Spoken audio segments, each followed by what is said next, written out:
CM Revanth రెడ్డికి BRS నేత Harish Rao counter ఇచ్చారు. రేవంత్ రెడ్డి డబుల్ గేమ్ ఆడుతున్నారన్నారు. రేవంత్ రెడ్డి పోరాటం ఎవరి మీద అని ప్రశ్నించారు హరీష్ రావు. అదానితో రేవంత్ 12,400 కోట్ల విలువైన ఒప్పందాలు చేసుకున్నారని, రేవంత్ కి చిత్తశుద్ధి ఉంటే ఒప్పందాన్ని రద్దు చేసుకోవాలని సవాల్ విసిరారు. టీషర్ట్లు వేసుకొని మేము అసెంబ్లీకి వచ్చాం. దానికి భయపడిపోయిన రేవంత్ రెడ్డి గారు మమ్మల్ని శాసనసభలోకే రానియకుండా అడ్డుకున్నాడు. ఇవాళ రాజ్భవన్ కు ఏం మాట్లాడుతున్నాడు? మీ రాహుల్ గాంధీ, మీ ఏఐసిసి అదానీని తిట్టండి, అదానీని ప్రశ్నించండి, అదానీ అవినీతి గురించి మాట్లాడమంటే పాపం అదానీ మీద మాట్లాడాలంటే రేవంత్ రెడ్డికి భయం అవుతా ఉన్నది.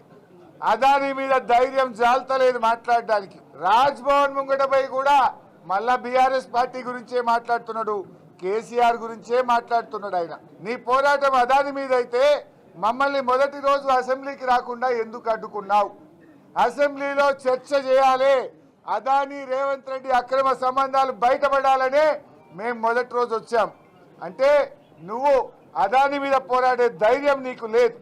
నిజంగా నీకు నిజాయితీ ఉంటే దావోస్లో 12,400 కోట్ల రూపాయల అగ్రిమెంట్లు నువ్వు అదానీతో చేసినావు, అదానీతో దోస్తాన చేసినావు, అదానీతో అలాయ్ బలాయ్ చేసినావు.